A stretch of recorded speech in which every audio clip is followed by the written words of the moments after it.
Jose Escobar is meeting his nephew for the first time. He's just returned to the US after being deported without warning and separated from his family for 2.5 years. I knew that I was going to come home, I just didn't know when. ¿Cómo estás? Bien. Jose was 14 when his mother fled gangs in El Salvador with her children.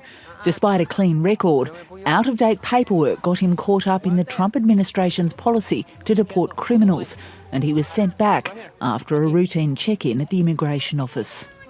I'm sitting in the lobby, and at this point Carmen's asleep, and I remember just rocking her thinking, God, please, please don't let us be one of those families. Please, God.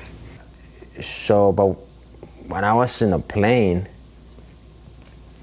chained up with the other guy next to me, so I was like, wow, they really treat us like we're animals in cages. What followed was a battle that attracted national attention and eventually proved he had legal status to be in the US.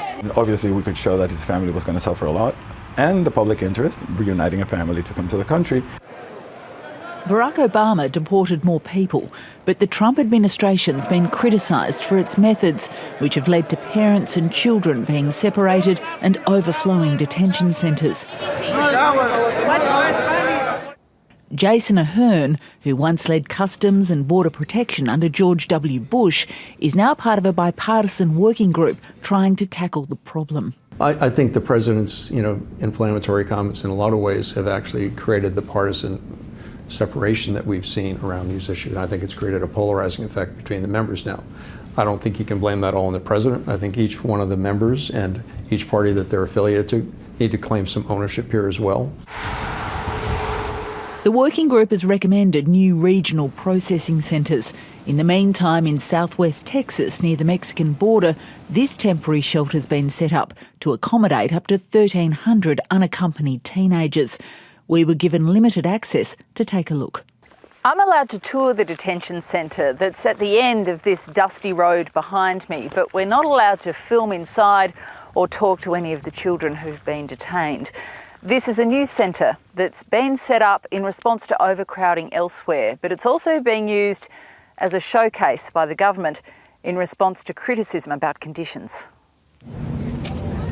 These are the only pictures of the inside that have been released, and it's believed it'll soon be closed, at least temporarily, due to a seasonal drop in arrivals. You gotta switch it. Meanwhile, back at the Escobar's house, the children are still getting used to having their father back. I felt like my family was falling apart. I felt like I couldn't do nothing. 4-year-old Carmen stopped talking when he was away. But things are on the improve. Unreal. It's, when you dream about something, how it's going to happen and stuff, it's nothing like it. I mean, we're still adjusting, but it's amazing. Now when I'm back in the house, it's different. Like my son said at the airport, we can turn our page and start a new chapter. And that's what we're going to start doing. And Walter has big plans. My heart's open again, and my family's united, but we still need to reunite other families. For that, they're still praying. Zoe Daniel, ABC News, Texas.